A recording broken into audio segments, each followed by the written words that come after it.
Bismillahirrahmanirrahim.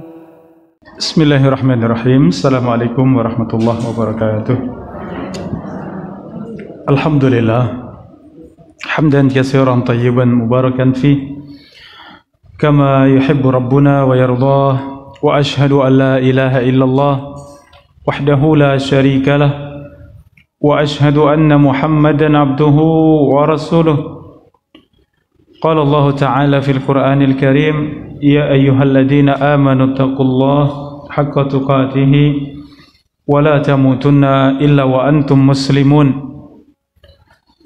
Wa qala ta'ala, ya ayyuhalladzina amanu taqullaha wa qulu qawlan sadida yuslih lakum a'malakum wa yaghfir lakum dhunubakum wa may yuti'illaha wa rasulahu faqad faza fawzan 'azima. Amma ba'd. Alhamdulillah, saudari-saudari jamaah rahimani wa rahimakumullah. Alhamdulillah, sore yang berbahagia ini kembali Allah mudahkan kita semuanya untuk bermajlis ilmu. Kita memohon kepada Allah ajarkan untuk kita semuanya ilmu yang bermanfaat. Allah mudahkan untuk mengamalkannya menjadi amal yang saleh. Demikian Allah tambahkan senantiasa di atas ilmu, istiqomah di atas ilmu. Saudari-saudari, para bunda rahimani wa rahimakumullah, kita lanjutkan kembali kajian kita dari bahasan fikih salat. Pada pertemuan yang lalu kita kaji bersama wajib-wajibnya salat atau kewajiban di dalam salat, demikian juga sunnah-sunnah di dalam salat. Sore yang berbahagia ini jamaah rahimakumullah, kita memasuki perkara yang membatalkan salat. Ya, demikian insyaallah yang kedua kita bahas perkara yang makruh di dalam salat. Ya, perkara pembatal salat dan perkara yang makruh di dalam salat. Saudari-saudari rahimani wa rahimakumullah, perintah Allah Subhanahu wa taala agar kita semuanya salat sesuai dengan tuntunan Rasulullah sallallahu alaihi wasallam. Sallu kama raaitumuni usalli. Salatlah kalian sebagaimana kalian melihat aku salat. Rasulullah sallallahu alaihi wasallam juga menegaskan kepada seorang sahabat yang salatnya tidak sah, ya, irji fa sholli fa innaka lam tusalli. Rasulullah sallallahu alaihi wasallam katakan kepada sahabat tersebut, ulangilah, sesungguhnya engkau belum salat. Artinya apa ini, Ibu-ibu sekalian? Salatnya tidak sah. Sampai 3 kali ternyata salatnya seperti itu. Rasulullah perintahkan untuk diulang. Maka sahabat ini menjawab, walladzi ba'atsaka bil haqq la uhsinu ghaira hada. Dan demi zat yang mengutus engkau dengan membawa kebenaran, sesungguhnya aku tidak mampu lebih baik daripada ini. Ini jawabannya, aku tidak mampu salat yang lebih baik dari ini wahai Rasulullah. Ya, maka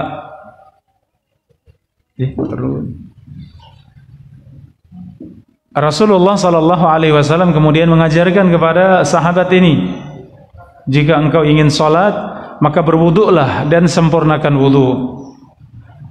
Jika engkau telah siap mengerjakan salat, maka bertakbirlah, takbiratul ihram. Kemudian bacalah ya, di dalam salat. Kemudian setelah itu ruku' sampai sempurna ruku'mu. Kemudian i'tidal sampai engkau sempurna mengerjakan i'tidal. Kemudian sujud sampai engkau sempurnakan sujudmu. Kemudian duduklah sampai engkau menyempurnakan dudukmu, dan kerjakan dalam semua rakaat demikian. Jamaah rahimakumullah, berarti di dalam salat dari mulai berwudu sudah harus menyempurnakan wudu, memperbagus wudu. Alhamdulillah sudah kita kaji bersama fikih wudu ya. Kemudian masuk di dalam salat dengan takbiratul ihram, dengan khusyuk, dengan tenang. Ketika berpindah kepada ruku', Allahu Akbar, kemudian ruku' sampai anggota badan sudah sempurna menempati posisi ruku'. Kemudian membaca zikir atau wirid yang paling ringan atau yang biasa kita baca. Kemudian sami Allahu liman hamidah, kemudian berdiri sampai sempurna, kemudian baca wirid i'tidal atau berdiri. Setelah itu Allahu Akbar, kemudian sujud sampai badan sempurna sujud, kemudian ucapkan wirid yang biasa kita baca. Kemudian Allahu Akbar, duduk di antara dua sujud sampai anggota badan sempurna, duduk di antara dua sujud, kemudian baca wirid yang biasa kita baca. Demikian dalam salat kita sampai salam. Ya, demikian ya ibu-ibu sekalian rahimakumullah. Demikian Rasulullah ajarkan kepada kita semuanya bagaimana salat yang baik, bagaimana salat yang bagus, bagaimana salat yang benar, salat yang sempurna, salat seperti yang diajarkan Rasulullah sallallahu alaihi wasallam. Ya, maka apa yang kita pelajari dalam beberapa pertemuan ini dalam rangka menyempurnakan salat kita. Baik, kita memasuki pada pembatal-pembatal salat. Apa saja yang membatalkan salat? Jamaah rahimakumullah, di sini ada 15 pembatal salat. Yang pertama, salat batal tatkala wudu batal. Karena bersuci ini syarat sahnya salat, maka menjaga wudu tersebut benar-benar setelah berwudu dijaga, masuk di dalam salat juga dijaga sampai selesai salat. Kapan dikatakan selesai salat? Ketika sudah salam. Salam yang pertama atau yang kedua? Ya. Salam yang pertama itu rukun ya. Salam yang kedua sunnah. Sebagian mengatakan wajib ya. Oleh karenanya lebih sempurna kalau kita ucapkan salam 2 kali ya. Assalamualaikum warahmatullahi ke kanan, tengok ke kanan, assalamualaikum warahmatullahi, menengok ke kiri. Seandainya setelah salam 1 kali kemudian batal misalnya, pripun salatnya sudah sah belum? Ya, kalau kita, dan itu pendapat yang lebih kuat, salam kedua itu sunnah, maka sudah sah salatnya, karena salam yang kedua hukumnya sunnah. Ya, ini kalau ya pendapat yang mengatakan salam kedua sunnah. Sebagian menyebut salam kedua itu wajib ya. Artinya kalau wajib ya tetap harus ditunaikan ya, tidak boleh ditinggalkan dengan sengaja. Ini jamaah rahimakumullah, jadi menjaga wudu untuk tidak batal itu sampai selesai salat. Kalau batal maka batallah salat. Yang kedua, tertawa dengan suara. Ya, artinya tertawa, terbahak-bahak, ya ngekek, ya apalagi, ya. Jadi tertawanya dengan suara hahaha. Bagaimana seorang yang sholat tertawa seperti itu? Batal sholatnya. Bagaimana dengan tersenyum di dalam sholat? Mungkin ada suara yang lucu, ya mungkin ada gerakan-gerakan lucu ya sehingga menahan tertawa, atau kita senyum ya dalam sholat kita tersenyum. Bagaimana sholatnya? Sah tidak? Sah ya. Kalau tersenyum tidak membatalkan sholat. Apa bedanya tersenyum dengan tertawa? Ya, kalau tertawa ada suaranya. Demikian ada gerakan badan, hahaha, ya ada guncangan badan. Tapi kalau tersenyum cukup, ya apakah ya tidak ada suara, demikian tidak ada guncangan, itu tersenyum. Walaupun kadang terlihat giginya tidak masalah, itu tersenyum namanya, selama tidak guncang dan tidak keluar suara. Jadi dibedakan ya, kalau tertawa kemudian bersuara ini membatalkan sholat.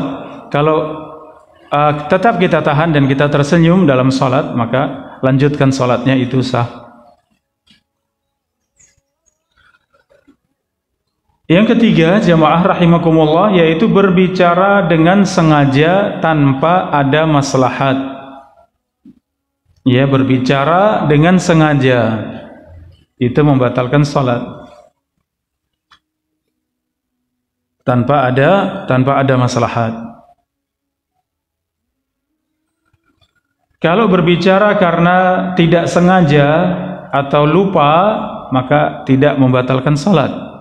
Tidak sengaja misalnya sedang salat kejatuhan cicak misalnya. Aduh. Ya, keluar suara. Ya. Ya, kejatuhan cicak. Itu batal tidak salatnya? Tidak, karena bicaranya tidak sengaja ya. Ya kalau Melayu ya sudah batal ya, meninggalkan kiblat ya. Ya.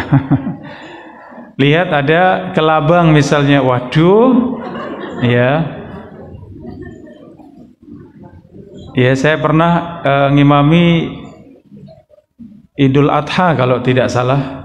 Ya, ketika sedang sholat mengimami di Idul Adha, dan sunahnya sholat Id kan di lapangan ya.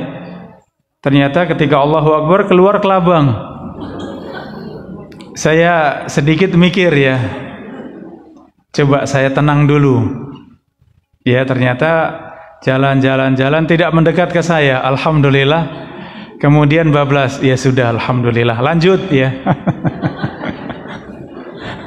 Tapi mak teratap ya. Ya. Baru ya mulai sholat ternyata keluar kelabang. Waduh. Ya. Tapi alhamdulillah nggak apa-apa. Jadi tetap saya lanjutkan. Seandainya itu mendekat ke saya dan saya harus bergerak ya. Kalau geraknya ringan, buka kaki sedikit, buka kaki kanan kemudian bisa lewat kelabangnya, tidak masalah. Gerakan ringan tidak membatalkan sholat.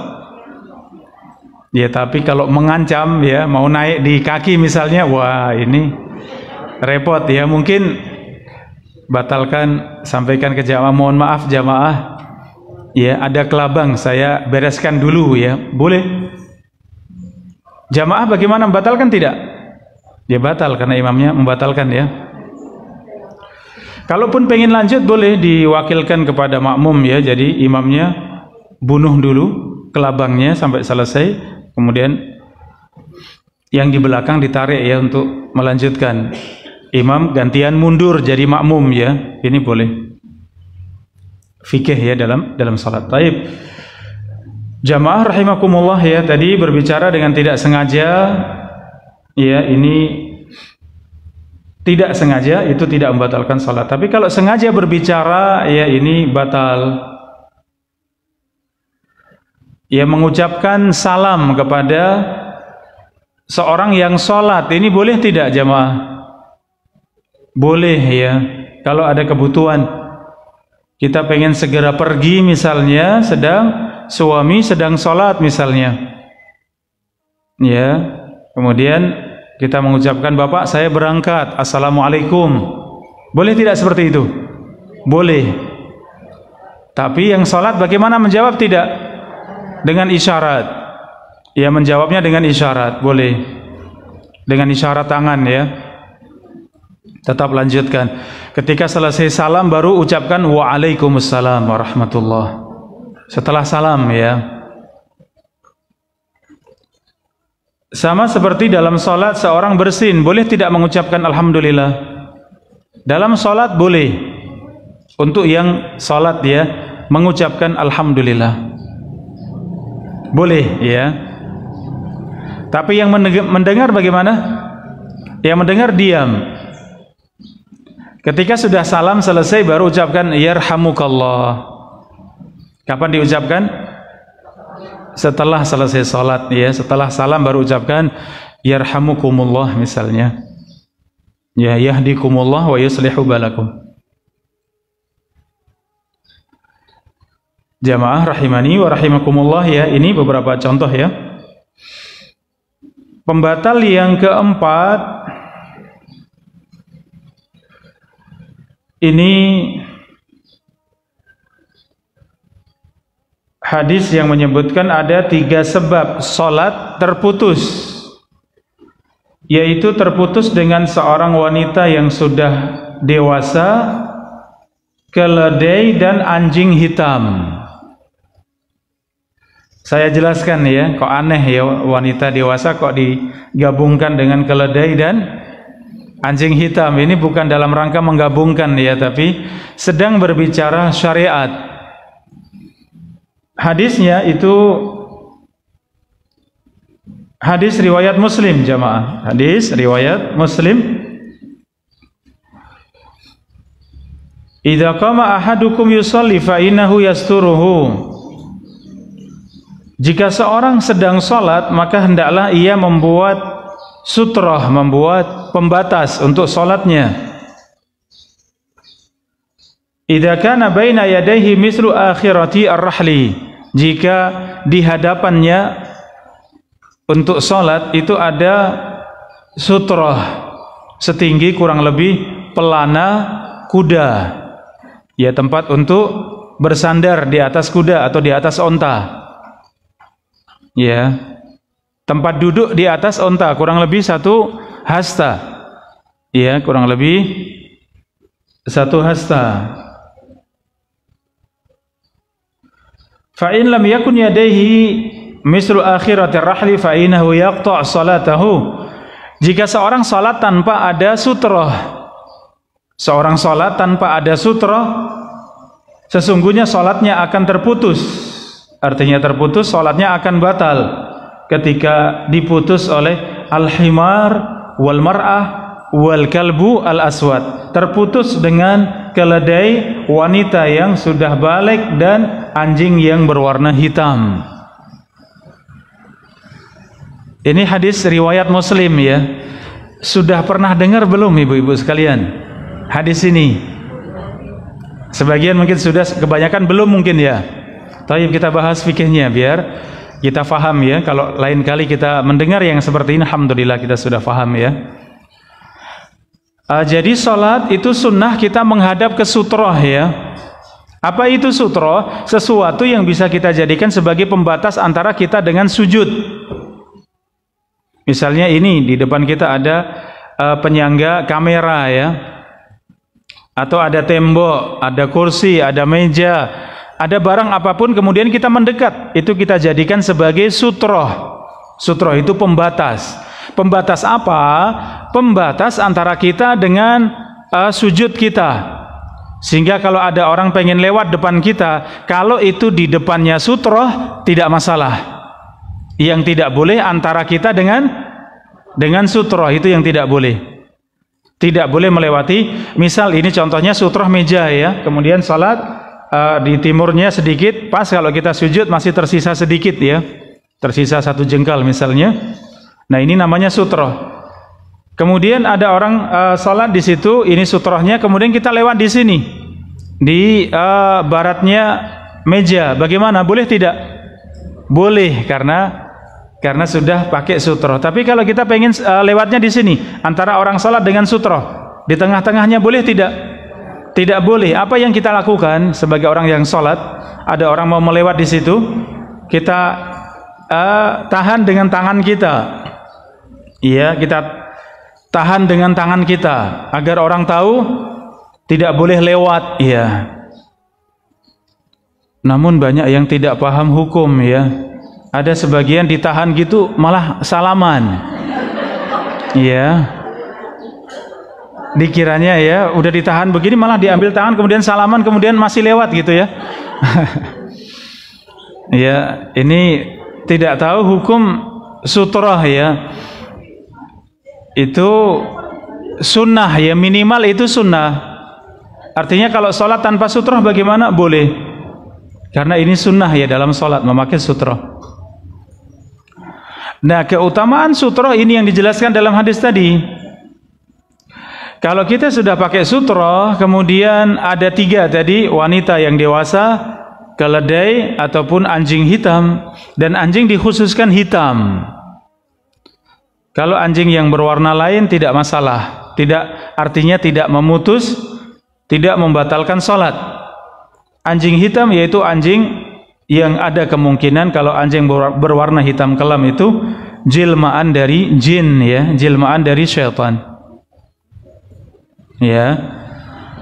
Maka kita bisa menjaga kalau ada wanita dewasa pengen melewat antara kita dengan sutroh, kita jaga. Ya, ada keledai mau lewat kita jaga biar tidak lewat.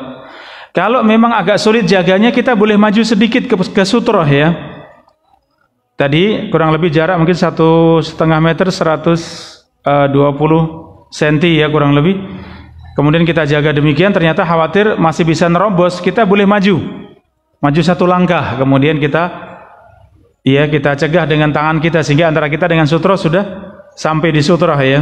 Kemudian orang faham atau yang mau lewat faham, setelah itu mundur lagi silahkan. Ya, ini kalau sudah ada sutroh maka seandainya kita tahan ternyata tetap lewat, itu tidak membatalkan sholat. Kenapa? Karena kita sudah pakai sutroh. Artinya apa? Usaha kita untuk sholat sempurna sudah ada, yaitu sholat dengan sutroh. Ya, kalau sholat tanpa sutroh kemudian lewat di depan kita, tadi salah satu dari 3 tadi, maka itu sholatnya batal. Ya, antara kita dengan tempat sujud ada yang lewat. Ya, tadi wanita dewasa, keledai ataupun anjing hitam, kemudian lewat di situ, tidak bisa dicegah, kemudian lewat, maka sholatnya putus. Ya, yaqta kata Nabi, itu memutus sholat. Ya, jamaah rahimakumullah. Syariat ya, kita memahami syariat Allah itu yang pertama adalah hati kita yang beriman. Bukan dengan menabrakkan dengan akal ya, tapi kita langsung beriman. Selama itu datang dari Al-Quran, selama itu datang dari Nabi SAW dengan hadis yang sahih, maka kita ucapkan apa? Sami'na wa ata'na. Ya, kita ucapkan sami'na wa ata'na. Banyak syariat kita yang akal kadang tidak bisa menerima. Seperti kita ketika tawaf. Ketika tawaf sunnahnya itu mencium hajar aswad, ya tidak. Hajar aswad itu artinya apa? Secara bahasa batu hitam ya. Kenapa batu hitam dicium? Apa bedanya dengan batu yang di kali, yang di gunung? Ya. Maka ini tidak bisa nalar, tidak bisa masuk akal. Tapi itu yang diperintahkan Rasulullah, itu yang diajarkan Rasulullah. Makanya Umar bin Al-Khattab mengatakan, innaka hajar la tadurru wa la tanfa. Sesungguhnya engkau adalah batu, wahai hajar aswad. Engkau tidak bisa memberikan manfaat, engkau tidak bisa menolak bahaya. Walaula anni ra'aitu Rasulullah sallallahu alaihi wasallam yuqabbiluka ma qabbaltuk. Seandainya aku tidak melihat Rasulullah mencium engkau, sungguh aku tidak akan mencium engkau. Ya, berarti mengapa mencium Hajar Aswad jamaah? Karena Rasulullah mencium Hajar Aswad dan kewajiban kita mengikuti Rasulullah. Itu jawabannya ya. Jadi seperti hadis ini tadi, bukan kemudian Islam menyamakan antara wanita dengan keledai dengan anjing hitam, bukan. Tapi di sana ada hikmah ya. Dan banyak dari hikmah yang Allah tidak sampaikan kepada kita. Bahkan kebanyakan dari ilmu Allah itu tidak sampai kepada kita. Ya, seandainya ilmu Allah itu ditulis dengan ya pepohonan itu sebagai penanya, sebagai bolpennya, ya, sebagai bolpennya. Kemudian lautan yang luas itu semua menjadi tinta untuk menuliskan ilmu Allah, ma nafidat kalimatullah, maka tidak akan habis ilmu Allah. Walau ji'na bimislihi madada, walaupun kami datangkan seperti itu jumlahnya, didatangkan setelah semuanya habis. Tinta dari air lautan tadi semuanya sudah kering, kemudian Allah datangkan seperti itu lagi, maka ilmu Allah tidak habis ya. Nah, kalau kita sudah beriman seperti itu, maka tinggal kita bertanya, itu dalilnya mana? Itu dasarnya apa? Oh, di dalam Al-Quran, beres. Itu dasarnya apa? Oh, itu ada di dalam hadis Nabi, hadis yang sahih. Ini tadi hadis riwayat siapa, ibu sekalian? Riwayat Muslim ya. Hadis riwayat Bukhari dan Muslim itu hadis yang paling sahih, yang paling bagus. Kalau diriwayatkan yang lain seperti Abu Dawud, Tirmidzi, An-Nasai, Ibnu Majah, ya, ini mungkin kita masih bertanya hadisnya sahih atau tidak. Tapi kalau sudah Bukhari, Muslim, jelas itu hadis yang sahih. Iya, jadi kita sami'na wa ata'na ya. Jadi ini tadi ya, insyaallah kita paham ya. Apa hikmahnya? Allahu a'lam, Allah yang lebih tahu ya. Tapi itu bagian daripada batasan-batasan Allah. Ya, baik, ini yang keempat. Tadi yang kelima jamaah rahimakumullah, pembatal salat yaitu membuka aurat dengan sengaja. Ya, berarti kalau tidak sengaja terbuka segera kita tutup, bagaimana? Sah salatnya karena tidak sengaja. Ya, kalau mungkin ditutup ya. Ya, terkadang lupa, ternyata celananya bolong misalnya. Kemudian sholat, di dalam sholat baru ingat, oh iya, celana saya robek misalnya. Kalau tidak bisa nutup bagaimana ibu-ibu sekalian? Batalkan sholat, karena itu batal sholatnya. Ya, ganti pakaian, ya, atau dijahit dulu kalau tidak punya pakaian yang lain. Setelah sempurna baru pakai sholat. Ya, itu kalau tidak sengaja terbuka, kena angin, terbuka sedikit sehingga terlihat aurat misalnya, ini tidak apa-apa. Ya, tetap dikembalikan, ditutup, tidak masalah. Yang keenam jamaah rahimakumullah, membelakangi kiblat. Ya, membelakangi kiblat. Jamaah rahimakumullah, karena menghadap kiblat itu syarat sahnya salat ya. Kita sudah pelajari.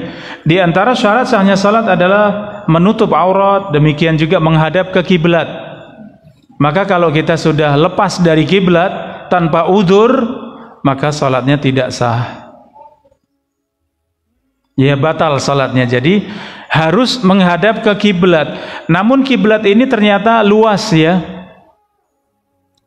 Kiblat ini luas. Kalau kita di Madinah, sholatnya menghadap kemana? Menghadap ke Ka'bah itu utara atau selatan? Menghadap ke selatan, ya, ke selatan. Jadi kalau kita sholat di Masjid Nabawi, itu sholatnya menghadap kemana? Menghadap ke selatan. Rasulullah bersabda, ma bainal masyriqi wal maghribi kiblah. Antara timur dan barat itu kiblat. Ya, jadi di dalam fikih dibahas orang-orang yang melihat Ka'bah maka tidak boleh serong dari Ka'bah, harus benar-benar tepat menghadap ke Ka'bah. Ya.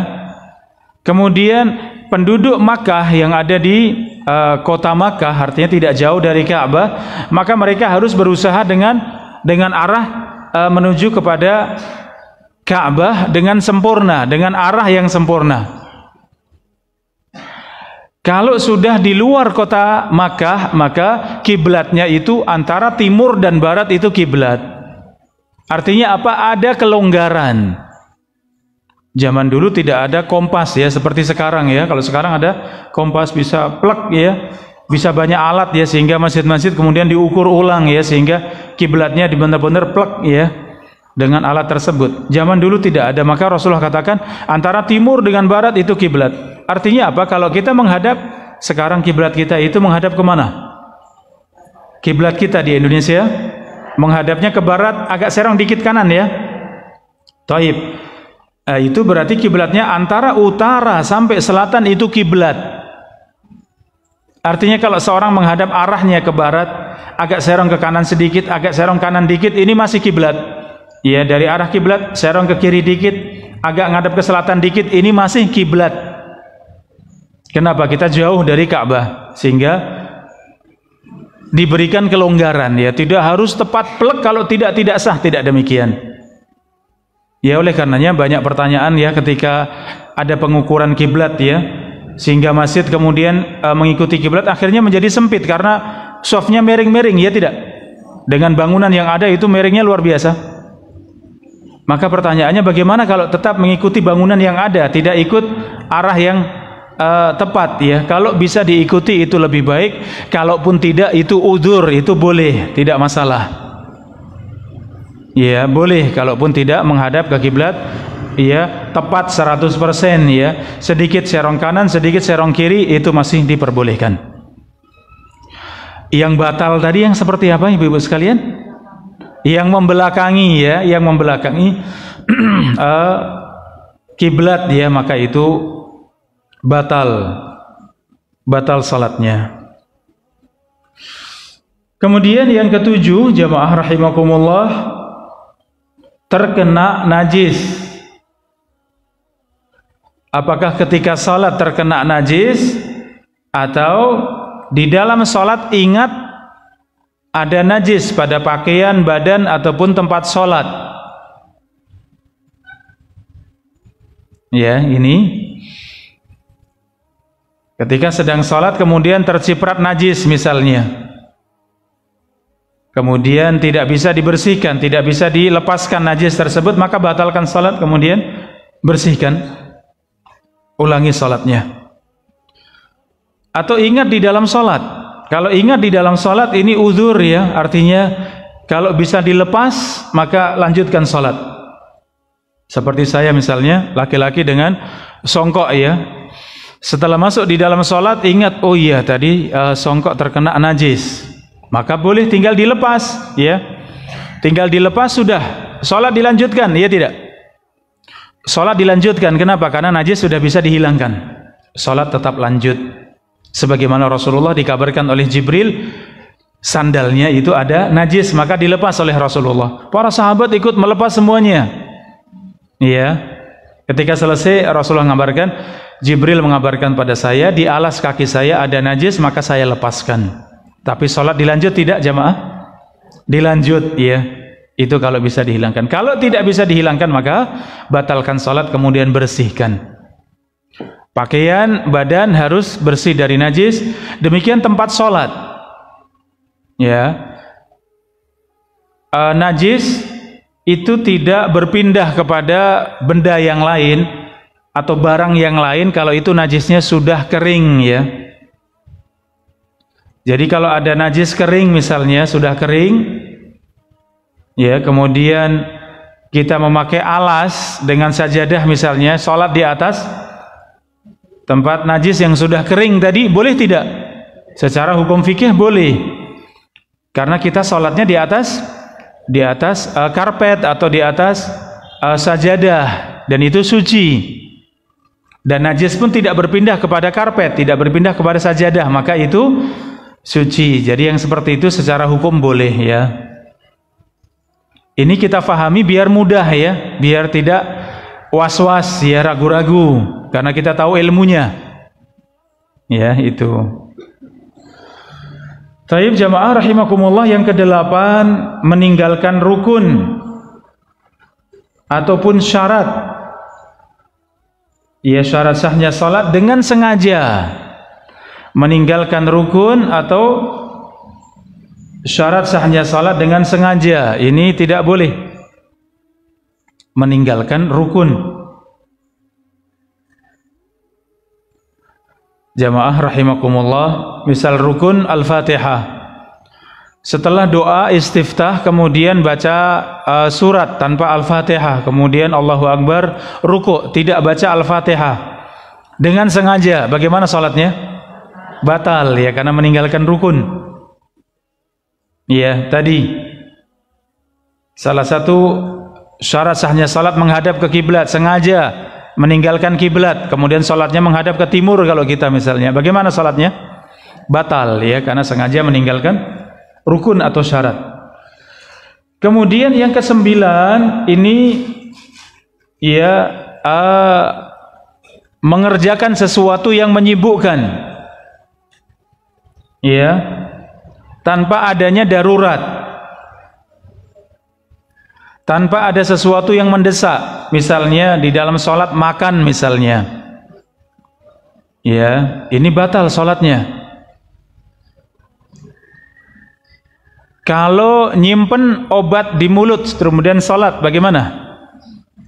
Obat sariawan misalnya, dioleskan dulu, setelah dioleskan kemudian sholat, bagaimana? Boleh tidak? Kalau tidak mengganggu bacaan kita, maka boleh. Tidak mengganggu sholat, tidak mengganggu bacaan, artinya membaca Al-Fatihah tetap sempurna. Karena kita dalam sholat itu tidak boleh dibatin ya ibu-ibu sekalian. Mulut diem, kemudian baca istiftah, baca Al-Fatihah itu dalam hati, dibatin, boleh tidak? Tidak sah salatnya. Ya harus membaca, maka dengan lafaz semuanya hadisnya menyebutkan faqra, ya bacalah, bacalah, bacalah. Prakteknya Rasulullah juga membaca, para sahabat melihat Rasulullah jenggotnya lebat ya, dari belakang itu terlihat jenggotnya, dan Rasulullah bergerak-gerak jenggotnya karena memang membaca Bismillahirrahmanirrahim, Alhamdulillahirabbil alamin, tentu bergerak ya. Jadi membaca itu ya wajib ya di dalam sholat, tidak boleh Allahu Akbar kemudian menutup mulut ya, bahasa Jawanya mingkem ya, kemudian diem, kemudian dalam batin Alhamdulillahirabbil alamin arrahmanirrahim, di batin, ini tidak sah salatnya, harus dibaca ya. Maka tadi kalau ada sesuatu di mulut, memang kita butuh obat misalnya, dan itu tidak mengganggu bacaan, tidak mengganggu sholat, silahkan boleh. Kadang ada obat oles ya misalnya, boleh seperti itu. Tapi kalau sholat sambil nyelipkan permen di sini misalnya, boleh tidak? Ya, lah ini mengganggu, ya mengganggu. Wah, biar saya bisa sholatnya panjang sambil ngemut permen misalnya, biar tidak ngantuk, boleh tidak? Tidak boleh. Ini banyak bergerak ya, banyak bergerak, menggerakkan mulut ini sambil ya ngemut permen tersebut, ini nggak boleh. Tapi kalau tadi yang ringan itu boleh. Yang ke-10 bersandar. Ini membatalkan salat. Kalau kita berdiri tapi bersandar, punggung disandarkan ke tembok misalnya, punggung disandarkan ke tiang misalnya, demikian ini tidak boleh. Kenapa? Berdiri sempurna itu rukun di dalam salat. Maka kalau ditinggalkan dengan sengaja batal. Kecuali udzur. Udzur itu apa tahu ibu-ibu sekalian? Keringanan ya, kecuali ada udzur, ada keringanan. Apa keringanannya? Tidak mampu berdiri kecuali dengan cara bersandar. Pilihannya apakah sholatnya dengan cara duduk? Kalaupun berdiri, berdiri bersandar. Mana yang dipilih? Duduk atau bersandar? Dipilihnya bersandar karena itu lebih sempurna. Tetap berdiri walaupun miring karena bersandar, tapi tetap mampu berdiri, dan berdiri dalam sholat fardu itu rukun ya, kita sudah bahas. Kalau berdiri dalam sholat sunnah itu hukumnya sunnah. Jadi panjenengan sholat sunnah itu di atas kursi, duduk di lantai, duduk di atas karpet, ya boleh kalau sholat sunnah. Tapi pahalanya setengah yang berdiri ya. Nah, pilih mana? Yang satu atau yang setengah pahalanya? Insya Allah ya.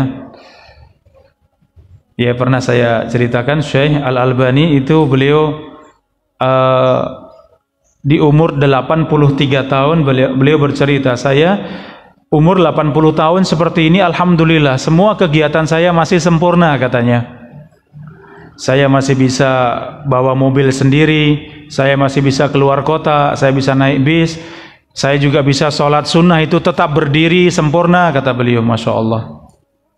Ya, kalau lihat seperti itu kadang ngiri ya betapa sehatnya Syekh ya. Sampai sholat sunnah saja di umur 83 tahun itu masih berdiri. Padahal boleh sholat sunnah duduk ya, tapi beliau milih berdiri. Ya, saya pribadi kadang kalau capek sholat sunnah itu duduk ya. Kalau merasa kadang agak malas misalnya, sholat witir misalnya, saya duduk. Ya duduk di lantai. Ya, kemudian sholat Allahu Akbar. Kalau sholat sunnah boleh duduk ya. Sholat fardu tidak boleh, harus berdiri bagi yang mampu. Ya, jamaah rahimakumullah. Kita lanjut lagi. Yang ke-11 ya. Ke-10 berarti lewat 1 ya. Sudah 11. Ya, mungkin tertinggal dikit nggak apa-apa. Iya, bersandar yang ke-10-nya. Bersandar dengan sengaja. Bagi yang mampu berdiri sempurna ya. Yang ke-11, menambahkan rukun dengan sengaja. Menambahi rukun dengan sengaja. Ya, jamaah rahimakumullah. Contohnya rukun itu baca Al-Fatihah. Bacaan Al-Fatihah ini kita baca berapa kali? 1 kali. Ya, kita baca 1 kali. Kalau kita ulang lagi setelah waladhdallin amin, kemudian kita ulang lagi bismillahirrahmanirrahim, alhamdulillahirabbil alamin, diulang lagi boleh tidak? Pada asalnya tidak boleh. Karena rukun tidak boleh ditambahi. Cukup sesuai dengan aturannya. Kecuali seorang merasa ketika baca Al-Fatihah benar-benar tidak khusyuk misalnya, sudah sampai waladhdallin amin baru sadar, wah, bacaan Al-Fatihah saya tidak khusyuk, kemudian pengen mengulang. Para ulama menjawab boleh. Tapi yang seperti ini jangan sampai menjadi penyakit was-was. Setiap kali baca Al-Fatihah ngulang lagi, setiap kali baca Al-Fatihah ngulang lagi. Ini penyakit, ini was-was, tidak boleh. Tapi kalau kebiasaannya khusyuk, 1 kali ia tidak khusyuk kemudian pengen mengulang Al-Fatihahnya, itu boleh. Ya. Pernah saya sampaikan contoh menambahi rukun itu salat zuhur, asar, isya itu 4 rakaat. Ternyata imamnya berdiri di rakaat ke-5. Bagaimana sikap makmum, ikut imam atau memisahkan dari imam? Mudah-mudahan ini pengulangan, ingat ya. Imamnya berdiri di rakaat ke-5, harusnya tahiyat, ternyata berdiri melanjutkan di rakaat ke-5. Makmum mengingatkan subhanallah. Ya, yang putri mungkin dengan menepuk ya, dengan menepuk. Ya, dengan menepuk. Ternyata imam tetap lanjut. Bagaimana sikapnya makmum? Memisahkan dari imam. Kenapa? Karena ini nambahi rukun ya. Rukunnya salat itu 4 rakaat, zuhur, asar, isya. Ternyata ini rakaat ke-5. Maka makmum segera duduk tahiyat, kemudian baca bacaan tahiyat, bacaan tasyahud sampai selesai, kemudian salam. Atau boleh menunggu imam. Pilihan kedua menunggu imam sampai selesai, masuk di tahiyat, kemudian imamnya salam, kita ikut salam. Ya. Jadi ada keadaan kita tidak boleh ikut imam. Kenapa ini tadi? Karena pada asalnya kita makmum paham itu rakaat ke-5. Itu jelas tidak boleh menambahkan rukun. Kalau sengaja menambahkan maka batal. Kecuali makmum yang tidak paham fikihnya kemudian ikut imam. Lah ini salatnya tetap sah karena jahil ya, karena tidak paham. Sudah diingatkan imamnya tetap lanjut di rakaat ke-5. Wes lah aku makmum ngalah gitu ya. Akhirnya lanjut di rakaat ke-5. Ya, lah ini harusnya tidak boleh. Jadi sengaja menambahkan rukun itu batal salatnya ya, tidak boleh. Yang ke-12, mendahulukan atau mengakhirkan rukun di dalam salat. Ya, tidak boleh sujud dulu kemudian baru ruku misalnya. Ini mendahulukan satu dengan yang lain, sesama rukun. Ya. Jadi sengaja mendahulukan atau mengakhirkan rukun ya. Karena salah satu rukun itu tartib ya, kemarin kita bahas di antara rukun dalam sholat itu tartib, berurutan. Ya, tidak boleh meninggalkan tartib ya, berurutan. Yang ke-13 jamaah rahimakumullah, sengaja salam sebelum sempurna tasyahud ya. Tasyahud yang kedua atau tasyahud terakhir itu dikatakan sudah sempurna. Boleh salam kalau kita sudah baca apa jamaah? Sholawat. Alhamdulillah masih ingat ya. Jadi bacaan yang rukun, yang wajib itu sampai di bacaan sholawat untuk rakaat untuk tahiyat kedua. Adapun untuk tahiyat pertama cukup sampai di mana? Sampai di bacaan syahadat atau 2 kalimat syahadat. Asyhadu alla ilaha illallah wa asyhadu anna Muhammadan abduhu wa rasuluh. Kemudian Allahu Akbar, berdiri rakaat ketiga, itu sudah boleh. Kalau mau ditambahkan sholawat itu sunnah ya di tahiyat pertama. Kalau tahiyat kedua maka yang harus kita baca sampai sholawat. Baca 2 kalimat syahadat, baca sholawat, selesai silahkan salam. Jadi kalau selesai dari syahadat kemudian sengaja salam, bagaimana? Salatnya batal tidak? Batal salatnya, karena sholawat harus ada di dalam tahiyat yang terakhir. Adapun bacaan berlindung dari 4 perkara ini sunnah ya. Kalaupun kita buru-buru kemudian tidak kita baca, boleh. Allahumma inni a'udzubika min adzabi jahannam wa min adzabil qabr wa min fitnatil mahya wal mamat wa min syarri fitnatil masiihid dajjal. Itu kita baca sunnah. Kalau tidak kita baca, tidak mengapa. Kemudian salam ya, setelah baca salawat selesai ya, kemudian salam, sudah sah salatnya, boleh. Insyaallah jelas nggih jamaah rahimakumullah. Yang ke-14,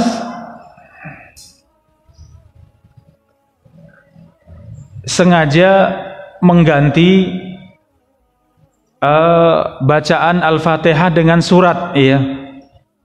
Karena Al-Fatihah ini rukun ya, maka tidak boleh diganti dengan surat yang lain. Ya memang yang dibaca harus setelah istiftah adalah baca Al-Fatihah. Tidak boleh diganti dengan surat yang lain. Yang ke-15 terakhir, jamaah rahimakumullah, terakhir yaitu ragu-ragu antara melanjutkan atau membatalkan sholat. Ya, tidak boleh ragu-ragu ya. Artinya apa? Selama sholat harus benar-benar menjaga niat kita benar-benar bulat ya, tidak ragu-ragu. Niat kita untuk mengerjakan sholat sampai selesai itu kita jaga sampai benar-benar kita ucapkan salam. Ya, sampai kita selesai kemudian salam. Ya, maka kalau ada gangguan misalnya sakit perut misalnya, atau menahan kencing misalnya di dalam sholat, maka fikihnya panjenengan kalau ditahan itu tidak mengganggu, tidak juga berbahaya, tidak mengganggu kesehatan, tidak mengganggu khusyuk dalam sholat, silahkan boleh ditahan, lanjut. Kalau itu ringan ya, sehingga tidak mengganggu sholat. Tapi kalau terasa, wah ini kalau saya tahan, saya terganggu, saya tidak bisa khusyuk, saya selalu teringat pengen selesai lah, ini segera putuskan, batalkan, kemudian silahkan selesaikan, baru kemudian sholat lagi. Ya, itu menahan. Wala huwa yudafi'u al-akhbathan. Rasulullah bersabda, la salata bihadrati ta'am. Tidak boleh salat ketika makanan sudah hadir. Insyaallah pertemuan berikutnya ya dalam perkara makruh dalam salat ya. Dan tidak boleh salat dalam keadaan menahan 2 perkara. Al-akhbathan, 2 perkara. Apa itu? Yaitu menahan tadi buang air kecil maupun buang air besar ya. Kalau terasa khawatir mengganggu maka segera batalkan. Tidak usah malu ya. Kalau sebagai imam ya, mungkin tinggal sedikit, misalnya sudah tahiyat terakhir. Sudah tahiyat terakhir, kemudian tanggung ya, tapi sudah pengen banget, sakit perutnya misalnya. Harusnya bagaimana? Batalkan tidak? Ya batalkan, jangan terganggu. Karena itu tidak bisa khusyuk ya. Bagaimana merintahkan imam? Perintahkan salah satu dari jamaah yang di shaf pertama, yang di belakang imam, saya batal, jenengan melanjutkan. Ya kita ngajak bicara, kalau kita sudah batal tidak masalah. Tapi yang kita tunjuk sebagai pengganti tadi jangan berbicara ya. Nggih, siap misalnya. Jangan ya. Ya. Jadi lanjutkan, apakah bisa bergeser dengan maju sedikit misalnya sehingga makmum faham kalau itu pengganti imam ya. Ini ya, jadi kadang dalam sholat sering ya salah paham ya. Pernah sholat asar ya di mall, ternyata imamnya baca jahriyah, bacaan Al-Fatihah dan suratnya itu dibaca jahar ya. Itu jamaah sudah subhanallah, mungkin nggak tahu ini imamnya, kemungkinan ya selesai sholat itu domblong ya, kemungkinan mungkin baru masuk Islam atau bagaimana, atau nggak paham mungkin ya. Tapi jamaah subhanallah ketika baca bacaan Al-Fatihah dapat berapa? Subhanallah, yang sana subhanallah, lanjut lagi subhanallah. Sampai ada satu yang bilang astagfirullah. Ya. Ya, harusnya tidak boleh masa astagfirullah ya, cukup dengan subhanallah. Tapi ada ya salah satu ustadz di samping saya kemudian segera maju, kemudian bapak tadi kemudian disuruh mundur ya, baru kemudian dilanjutkan imam tadi, salah seorang ustadz tadi, karena paham fikihnya. Ini makmum sudah galau semuanya, sudah subhanallah subhanallah, ada yang astagfirullah. Ya maka seorang ustadz kemudian maju, kemudian yang imam tadi dimundurkan. Selesai saya datangi bapak tadi, selesai saya datangi, maka saya bilang kok domblong ya. Saya datangi bapak, ini tuh sholat asar. Ya sholat asar itu bacaannya tidak dikeraskan, panjenengan tadi keraskan, saya bilang. Ya harusnya tidak boleh, harusnya pelan ya, makanya jamaah mengingatkan panjenengan. Tapi dia cuman gini-gini, tapi matanya ya kosong gitu ya. Iya, maksudnya apakah mungkin baru masuk Islam atau bingung ya, nggak tahu ya. Sudah, yang penting saya sudah sampaikan. Iya. Tayyib jamaah rahimakumullah. Jadi kalau memang kita keputusan untuk membatalkan sholat tadi, kalau terganggu dengan perut ataupun pengen buang air kecil ya, kalau memang terasa mengganggu segera putuskan batal, sudah segera mundur. Ya, jangan ragu-ragu. Kalau memang masih tertahan dan tidak mengganggu sholat, lanjutkan, nggak apa-apa, nggak usah pikirkan. Ya, demikian jamaah rahimakumullah kajian kita di kesempatan sore yang berbahagia ini. Mudah-mudahan memudahkan kita semuanya untuk menjaga salat kita, benar-benar salat kita baik, salat yang sempurna, salat seperti salatnya Rasulullah sallallahu alaihi wasallam. Demikian, Allah taala a'lam bissawab. Jadi, monggo pertanyaan, masih ada waktu, dipersilahkan. Terima kasih atas waktunya. Saya tanyakan sebagai seorang ibu atau nenek saya ya, itu sering cucu atau bapaknya itu suka menarik-narik, dia ngajak ngomong, saya minta apa gitu. Iya. Nah, suatu hari saya benar-benar ditarik itu sampai mau jatuh gitu Ustaz. Oke. Terus sebaiknya bagaimana menghadapi situasi seperti ini? Oke. Matur nuwun, jazakumullah khairan. Saudari-saudari rahimakumullah ya, terkait dengan fikih sholat ya tadi, dengan anak kecil ya, anak kecil kalau di masjid itu belum boleh dibawa kecuali yang sudah bisa menjaga diri, sudah tidak mengganggu orang sholat, maka boleh dibawa. Kalau mengganggu tidak boleh. Kalau sholat di rumah, seperti panjenengan sholat di rumah, bagaimana? Membatalkan sholat itu pada asalnya boleh tidak? Pada asalnya tidak boleh. Ya, Allah perintahkan pada kita semuanya untuk menjaga ibadah kita, jangan batalkan ibadah-ibadah kalian ya. Kecuali pada sholat sunnah. Sholat sunnah urusannya longgar ya. Panjenengan sedang sholat sunnah, datang tamu, mau bayar hutang lagi. Ya, wah ini kalau saya nggak batalkan sholat, wah kesempatan saya sudah datang, sudah ketuk-ketuk, nggak ada orang misalnya, ya insya Allah lain waktu saya antar lagi misalnya. Ya, jadi kalau sholat sunnah panjenengan pun lanjutkan, itu tidak khusyuk, tidak tenang, batalkan. Kemudian selesaikan urusan.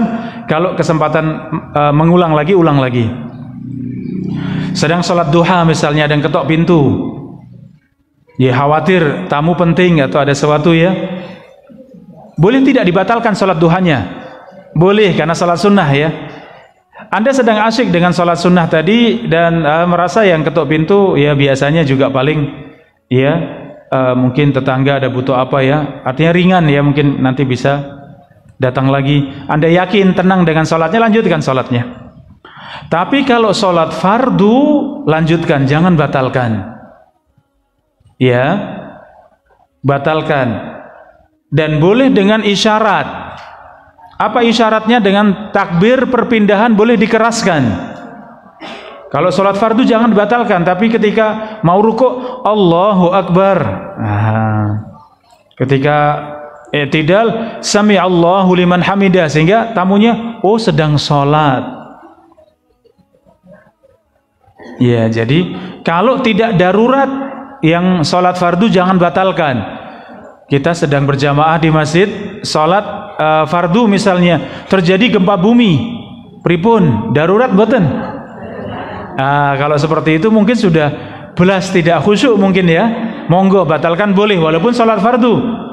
Walaupun sholat fardu, tapi ada yang imannya kuat, tawakal kepada Allah, yakin pada Allah, lanjut, nggak apa-apa. Kalau imamnya lanjut lah, kalau imamnya duluan lari, ya kalau imamnya duluan lari sudah berarti sholatnya selesai. Ya maksudnya bubar ya, nanti ganti lagi setelah aman semuanya. Teringat ya saya waktu ngajar ya di pesantren Bin Bas waktu itu, siang hari saya lagi ngajar, saya di papan tulis sedang menjelaskan gempa bumi kencang banget. Itu saya lupa dengan murid-murid. Saya kabur duluan.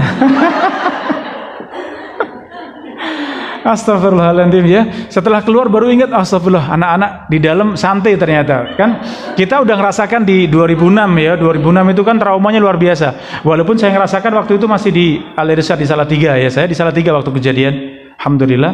Tapi hentakan masih cukup kuat di sana dan saya langsung pulang ke sini. Ya ketika pulang ke rumah ya, ke Pleret kampung saya, ternyata di perjalanan sudah korbannya banyak sekali, sehingga itu trauma ya. Makanya gempa tadi yang ada cuma langsung taruh kabur. Murid-murid saya tinggal. Setelah di luar baru ingat, astagfirullah saya punya murid banyak. Ya jadi monggo kalau itu sudah darurat walaupun wajib boleh tinggalkan. Misalnya jenengan sholat fardu ternyata ada kebakaran, baru api kecil, ya batalkan segera. Ya segera matikan ya. Ini darurat. Tapi kalau seperti tamu tadi ya masih bisa dengan takbir dikeraskan, alhamdulillah.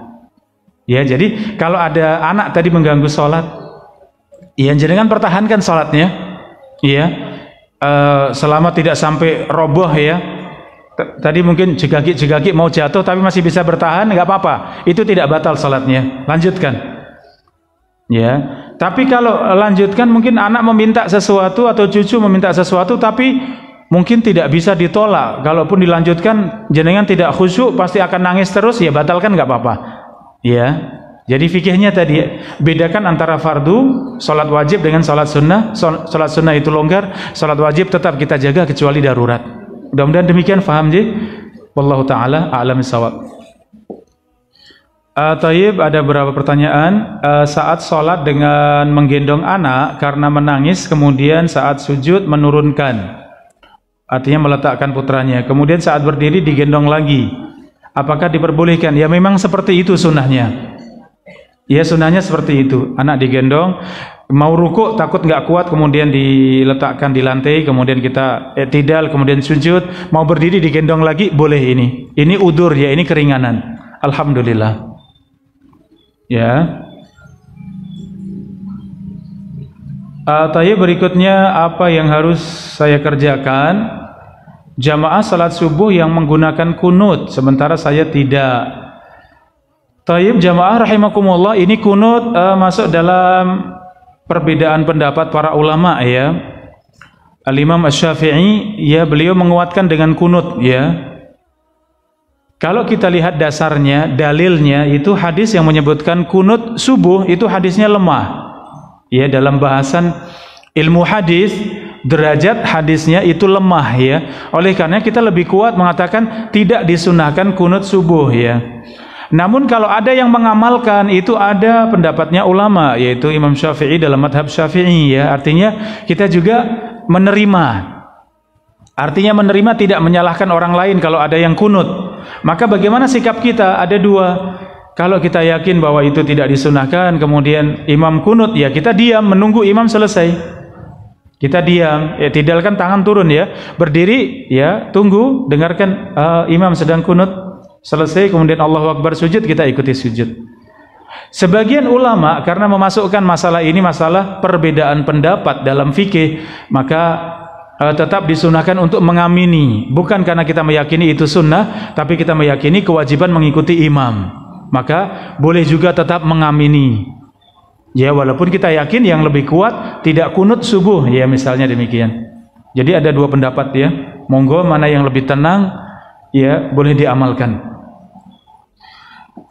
Berikutnya, apakah sajadah yang kita gelar bisa dijadikan sutroh ya? Sutroh tadi setinggi pelana kuda tadi ya, tempat duduk di atas kuda itu setinggi 1 hasta ya. Zira itu 1 hasta segini kurang lebih. Kalau hitungan senti itu 45 senti kurang lebihnya ya. Naik turun dari itu. Jadi sesuatu yang jelas, sesuatu yang besar ya. Ada sebagian riwayat menyebutkan sutroh dengan digaris, misalnya kalau sholatnya di tanah ya. Tapi itu hadisnya lemah ya, oleh karenanya paling kuat ya sutroh sesuatu yang jelas, meja, tembok ya, apa yang terlihat ya. Tapi kalau tidak ada pun tidak masalah, kita sholat tanpa sutroh boleh ya. Oleh karenanya masjid kalau membuat sutroh, masjid bikin sutroh ya, kemudian setiap kali sholat bisa dipakai sutroh, itu tidak disunahkan. Kenapa? Sunnahnya itu mencari sutroh yang ada. Kalau tidak ada maka tidak wajib ya, artinya sholat biasa tanpa sutroh tidak mengapa. Ya, sebagian masjid pernah lihat ibu-ibu bikin sutroh ya, dari kayu, dari papan ya. Di masjid mungkin ada 10, ada 20 ya. Seperti itu bagaimana? Pendapat yang lebih kuat tidak usah ya, karena Rasulullah tidak pernah membuat yang seperti itu. Para sahabat tidak pernah membuat sutroh seperti itu. Kalau ada sutroh, alhamdulillah, mungkin tembok, mungkin seorang sedang duduk, sedang berdoa, sedang duduk di masjid, kita kemudian jadikan sebagai sutroh, boleh.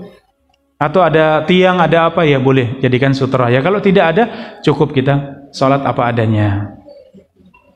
Yang terakhir, jamaah rahimakumullah, menjawab salam di WA terkadang lupa. Setelah ingat kita menjawab dengan lisan, tidak dengan tulisan. Apakah sudah menggugurkan kewajiban? Insya Allah cukup ya.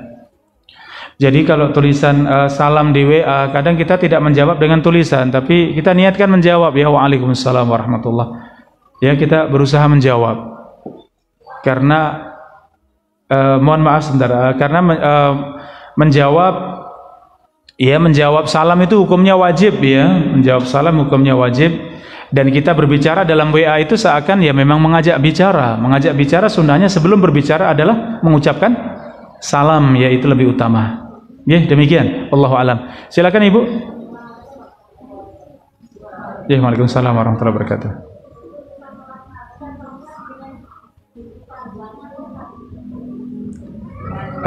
Mungkin Pak Ngapunten Ibu mungkin dibuka dulu aja biar jelas nggih.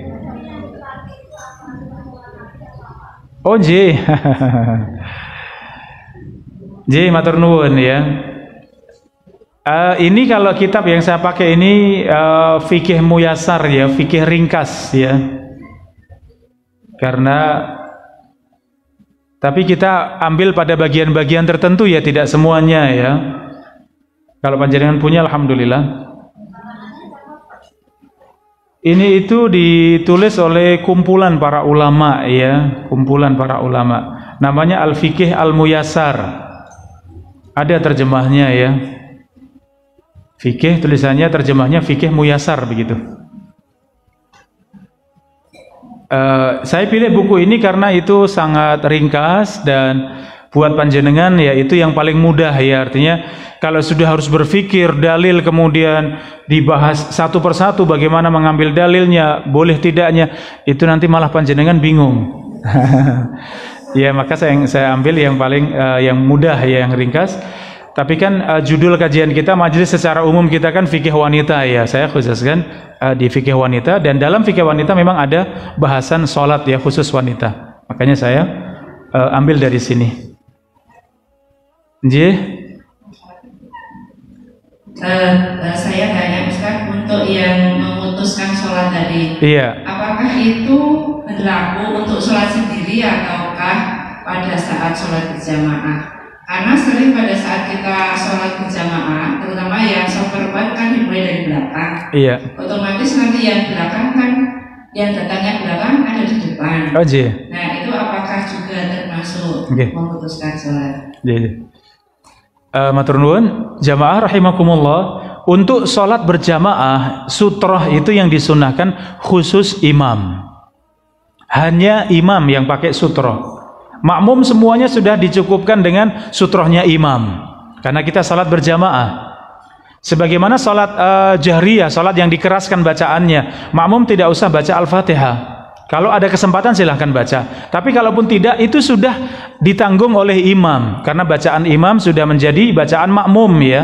Itu faedahnya salat berjamaah ya. Jadi ketika kita melewati di depan jamaah, kita batal misalnya, ternyata kamar mandi di sana, kemudian kita melewati pas di depannya satu barisan, kemudian kita jalan ke sana, itu tidak masalah, itu tidak dilarang. Kenapa? Karena memang kita makmum itu tidak ada sutrohnya, sutrohnya cukup hanya imam saja ya. Jadi panjenengan yang tadi untuk wanita soft yang paling bagus paling belakang, sudah penuh maka depannya lagi dibuat lagi, sudah penuh depannya lagi, sunnahnya seperti itu ya, dimulai dari yang paling belakang ya, dan itu sunnah demikian ya, jadi tidak memutus sholat ya. Tayyib, demikian jamaah rahimakumullah ya, keterbatasan waktu, insyaallah kita berjumpa lagi, mudah-mudahan panjang umur semuanya, Allah berkahi ya umur kita semua. Wallahu taala a'lam bissawab. Kita tutup dengan doa kafaratul majlis. Subhanakallahumma wa bihamdika asyhadu an la ilaha illa anta astaghfiruka wa atubu ilaik. Wassalamualaikum warahmatullahi wabarakatuh.